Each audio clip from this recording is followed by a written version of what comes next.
In South African rugby, there's a well-trodden path to glory. It's a conveyor belt that starts at a handful of famous rugby schools, rolls right into a provincial contract, and ends with you pulling on the green and gold of the Springboks.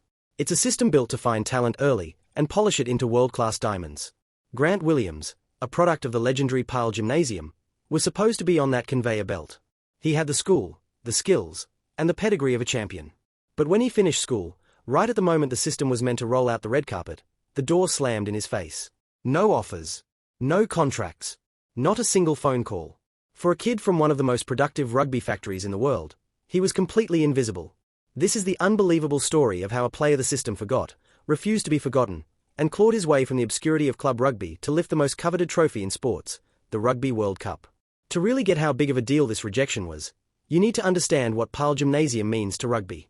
Born on July 22, 1996, in Paarl, Williams grew up in the absolute heartland of South African rugby. Paarl Gim isn't just a school, it's an institution, a factory that has been churning out Springboks for generations. Going there is meant to be a golden ticket, a spotlight that makes it impossible for pro scouts to miss you. And for Williams' teammates, it was exactly that. They were scouted, celebrated, and signed to deals with top universities and provincial teams. Their futures were set. But for Williams, despite his talent, once he graduated, the offers just weren't there. He wasn't one of the chosen few. It was a brutal, public snub. Imagine being in that environment, watching all your friends take the next step while you're left standing at a locked door. For most players, that's it. Dream over. It was a clear message from the rugby world. You're not good enough. This wasn't just a speed bump. It was a total rejection from the very system designed to lift him up. So, what do you do when the only world you've ever wanted tells you a flat no? Do you walk away? Or do you find another way in? With the main road closed, Grant Williams had to find a back alley. He couldn't get into Stellenbosch University, the traditional pipeline for local talent, so he took what he could get, a spot at the much smaller Stellenbosch Rugby Academy. This was a major detour. While his old schoolmates were playing in the spotlight of Super Rugby feeder systems and the televised Varsity Cup, Williams was in the background, grinding away and learning a hard lesson in self-reliance. His time at the academy was fueled by a quiet desperation. In his own words, "I always tried to wake up early and run and put in the extras. I had to make something out of myself with rugby. I didn't have much to fall back on." That quote tells you everything about the stakes. This wasn't a hobby, it was his only shot.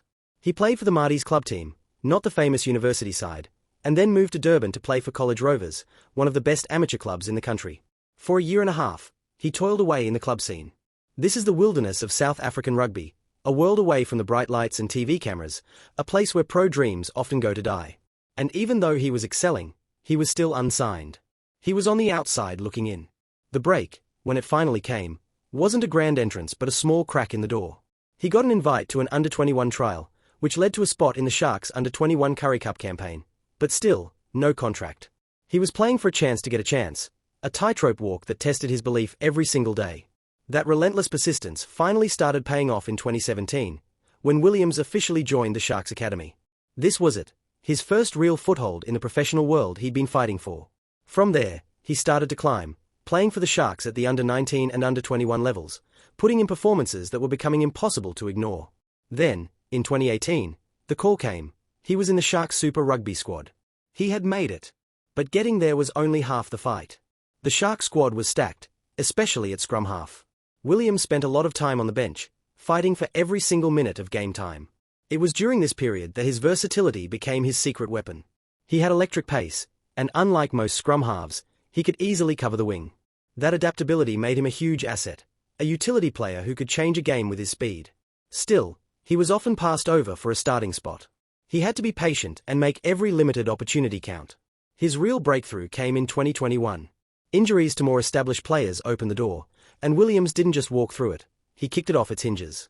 Given a consistent run as the starting number 9, he finally showed everyone what he could do. His play wasn't just good, it was impossible to ignore. So impossible, in fact, that the national selectors took notice. In August of that year, when Springbok Jaden Hendricks was injured, it was Grant Williams who got the call. The boy everyone ignored after school was now a Springbok. Making the Springbok squad is one thing, staying there is a different beast entirely. He made his debut off the bench in July 2022 against Wales. But his biggest test was still to come, right before the 2023 Rugby World Cup. He was named to start his first ever test match for the Springboks, a dream moment. In an instant, it became a nightmare. Just seconds into the match, a brutal collision knocked him unconscious. He was stretchered off the field with a severe concussion. The timing couldn't have been worse. It was a devastating blow that sidelined him for the final warm-up games and threw his World Cup spot into serious doubt. After a career spent fighting back from rejection, to have the dream snatched away by a freak accident at the last second was a massive test of his spirit. Looking back, Williams showed incredible perspective. God's hand was over me. I can play, I can walk. Things could have turned out very differently. His recovery wasn't just physical. It was about overcoming the psychological trauma and the crushing disappointment. But as he'd done his entire career, Williams responded to a setback by getting back up. He battled through recovery, fought to prove his fitness, and with his place hanging by a thread, he did just enough.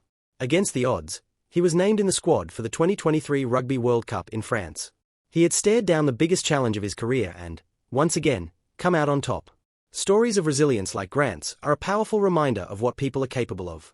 If you find these deep dives into incredible sporting journeys as inspiring as we do, make sure you subscribe to the channel and hit that notification bell so you don't miss the next one. Williams' role in the World Cup winning squad was as unique as his journey there. He wasn't just there to make up the numbers, he was a strategic weapon. The Springbok coaches, known for their outside-the-box thinking, used his unique skills perfectly. He was deployed as a scrum-half, of course, but he was also used on the wing, a testament to his incredible pace and team-first attitude. He was even handed a start on the wing against Romania, a massive challenge he took on for the team, despite it not being his natural home. He played in 3 matches in the tournament, scoring 2 tries and bringing a bolt of energy off the bench every time he played. When the final whistle blew in Paris and South Africa were crowned world champions for a record 4th time, Grant Williams was there, a world champion. The journey was complete. From the rejection at Paarl Gim to the grind of club rugby, from the long years at the Sharks to the horror of his concussion, every setback had led to this one moment of pure triumph. His story is a massive achievement. He became Paarl Gymnasium's 30th Springbok, but he got there through the club system, a path so rarely travelled in modern rugby it's almost a myth. He is a beacon of hope for every young player who feels overlooked. His career proves that the conveyor belt isn't the only way to the top. Grant Williams' story is about more than just rugby. It's a lesson in what happens when talent gets told no and decides not to listen. His journey from the forgotten schoolboy to a World Cup winner is a testament to sheer self-belief and a work ethic forged in the fire of rejection. His living proof that the obscurity of club rugby can still lead to the highest honour in the game if you're hungry enough. Williams himself said it best when reflecting on his journey. If you were to tell me then, Grant, in a few years you will be playing for the Sharks and will win the World Cup with the Springboks, it is far-fetched, but it wasn't just that I wanted it. I put a lot of hard work into making it happen. He didn't just wish for it. He willed it into being through thousands of hours of extra work when nobody was watching. His journey is an inspiration, a powerful reminder that while the system may have a preferred path, it's the strength of the person that decides the destination. Grant Williams wasn't given the golden ticket, so he went out and forged his own, in green and gold. Like, share and subscribe.